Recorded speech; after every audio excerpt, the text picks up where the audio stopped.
To theta वाले आते हैं, सबको पता है ये वाले। cos 2 थीटा का फॉर्मूला होता है 2 cos स्क्वायर थीटा माइनस 1, यही वाला होता है।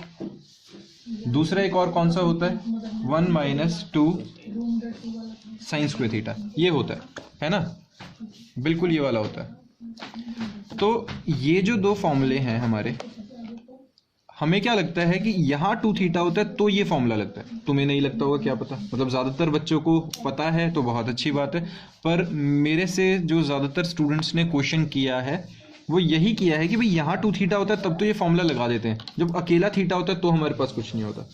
और ये तुम्हें सबसे ज़्यादा नॉलेज क्या होनी चाहिए कि तुम्हें रट्टा नहीं है ये कि ऐसा है कि भाई हाँ अकेला थीटा आ जाता है तो ऐसा कर दो, 4 थीटा आता है तो ऐसा कर दो। सीधा सा होता है, इस 2 थीटा का और इस थीटा का सिर्फ एक रिलेशन होता है कि ये एंगल और ये एंगल, इस एंगल का ये वाला हमेशा ट्वाइस होगा।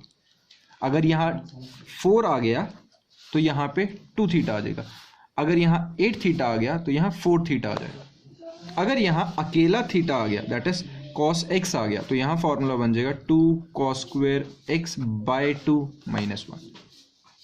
अगर यहाँ cos x बाय 2 आ गया तो यहाँ 2 cos square x by 4 minus 1 बन सकता है। आई बात समझ में? हमारे इंटीग्रेशन और डिफरेंशिएशन जब तुम +2 में पहुंचते हो तो वहां पे ज्यादातर हमारे क्वेश्चन होते हैं 1 plus cos x over 1 minus cos x की फॉर्म में। ठीक है, अगर अब मैं इस फॉर्मूले की बात करूं, यहाँ पे मेरा अगर मैं 1 को इस साइड लेके आता हूं तो 1 plus cos 2x is equal to 2 cos square x, ये बना। अब यहाँ तो हमारा खाली cos x है, यहाँ 2x है, तो अगर मैं इसे चेंज करना चाहता हूँ तो यहाँ क्या बन जाएगा 1 plus cos x is equal to 2 cos square x by 2। ऐसे ही 1 माइनस cos x की वैल्यू बन जाएगी 2 sin स्क्वायर x बाय 2। इनकी वैल्यू यहाँ सब्स्टिट्यूट हो जाती है, 2 से 2 कट के cos बाय साइन cot बन जाता है और उसे cot स्क्वायर बन जाता है। हम उसे सॉल्व कर लेते हैं, सिंप्लीफाई करते हैं। मेन कंसर्न यहाँ सिर्फ cos की बारे में नहीं कह रहा मैं, चाहे साइन थीटा भी है। साइन 2 थीटा का अपना फॉर्मूला क्या होता है 2 sin x cos x। यहाँ पर भी यहाँ 2 का फॉर्मूला कुछ नहीं है, ऐसा नहीं है साइन 2 थीटा का फॉर्मूला है, सिंपल साइन थीटा का भी यही फॉर्मूला आएगा। अगर यहाँ अकेला साइन x होता तो यहाँ आता 2 sin x by 2 and cos x by 2, इस थीटा का हाफ हो जाता है। अब इसी टाइप का जैसे हमारे पास अगर कोई क्वेश्चन है, मान लो लेट अस अस्यूम हमारे पास एनसीईआरटी में सॉल्व ही है ये, 10x की वैल्यू हमारे पास गिवन है 3/4। दो ही क्वेश्चन है, एक अनसॉल्व एक सॉल्व है। इसमें हमें x की वैल्यू साफ गिवन है, it is greater than pi and less than 3π/2। मतलब कौन से क्वाड्रेंट पे है, पाई और 3π/2। अगर हम क्वाड्रेंट की बात करें 180 से ज़्यादा है और 270 से कम है, ठीक है, तो इस क्वाड्रेंट की बात करें, यहाँ पे आफ्टर स्कूल टू कॉलेज, ठीक है, तो यहाँ पे हमारे थर्ड क्वाड्रेंट की हम बात करें, मतलब जो x है हमें हमारा वो थर्ड क्वाड्रेंट में, तो 10x की वैल्यू क्या होगी, पॉजिटिव होगी। ठीक है, तो ये समझ में आया, ये हमारा जो x था ये कौन से क्वाड्रेंट में था, थर्ड क्वाड्रेंट में था, 3π/4 है। ठीक है, लेकिन जब हमें सॉल्व करना था, हमें वैल्यू निकालनी थी sin x/2 की, cos x/2 की, है ना, तो हमें x/2 चाहिए। तो यहाँ पे अब समझ में आया, अगर हमें फॉर्मूला लगाना होगा तो 2 थीटा वाले के फॉर्मूले लगाने सारे, वहीं से हमारा x/2 हो जाएगा। ठीक है, अगर मैं बात करूं सीधा सा, मेरे पास सिर्फ 10 है, मुझे साइन की वैल्यू निकालनी है, तो साइन या कॉस की वैल्यू निकालनी है।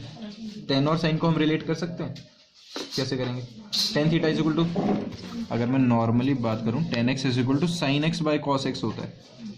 ठीक है, हमें x/2 चाहिए, चलो वो हम बाद में निकाल सकते हैं, पर यहाँ पे तो हमारे पास दोनों ही वैल्यूज नहीं है, तो अकेले से ये दोनों नहीं निकलेंगे। लेकिन एक बात बताओ, tan स्क्वायर x को मैं secant स्क्वायर x -1 लिख सकता हूँ, बिल्कुल। अब मैंने secant की फॉर्म में क्यों बनाया, क्योंकि secant का रेसिप्रोकल cos होता है, सिर्फ एक ही वैल्यू से हमारे पास cos की वैल्यू आ जाएगी। तो tan की वैल्यू क्या है हमारे पास 3/4 की whole square is equal to secant square x -1 that is 9/16 plus 1 is equal to secant square x, तो ये आ गया हमारा 25/16 secant square x। secant x की वैल्यू क्या आ गई हमारे पास, +-5/4 स्क्वायर रूट सॉल्व करके। अब यहाँ प्लस माइनस में से कौन सी वैल्यू आएगी भाई, थर्ड क्वाड्रेंट है, थर्ड क्वाड्रेंट में हमारी secant की वैल्यू क्या होती है, negative, after school to college.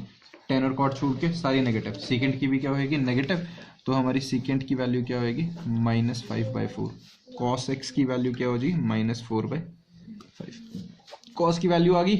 अब मान लो हमें cos x/2 की चाहिए थी, तो अब मेरे पास एक फॉर्मूला है, cos x का फॉर्मूला होता है 2 cos स्क्वायर x/2 -1, मैं 1 को इधर भेज देता हूँ, cos x + 1 whole divided by 2 is equal to cos square x/2, square हटाना है, इसका स्क्वायर रूट कर देंगे, वैल्यू सब्सटीट्यूट कर देंगे, सिंप्लीफाई करेंगे, cos x/2 की वैल्यू आ गई, cos x की आ गई तो 1 minus sine square x/2 is equal to cos square x/2 होता है, हमें पता है। मैं यहाँ वैल्यू डाल दूँ, 1 को इधर भेज दूँ, ये हमारा अब नॉर्मल 10th क्लास वाला क्वेश्चन बन गया, sine square theta plus cos square theta is equal to 1 वाला। वहाँ से साइन x/2 की वैल्यू आ गई, साइन x/2 की आ गई, कॉस x/2 की आ गई, सभी की आ गई, डिवाइड कर देंगे, 10 का आ जाएगा, उल्टा डिवाइड करेंगे कॉट का आ जाएगा, सीकेंट को सीकेंट कॉट सब निकाल लो। कंसर्न समझ में आया? एक तो हमें थीटा पता चल जाना चाहिए कि कौन से क्वाड्रेंट में, उससे हमारा ये नेगेटिव पॉजिटिव सॉल्व हो जाता है। ठीक है, क्लियर है ना? और वो cos 2 थीटा का फॉर्मूला समझ में आया? वो शुरू में मैंने इतना समझाया क्यों? डन।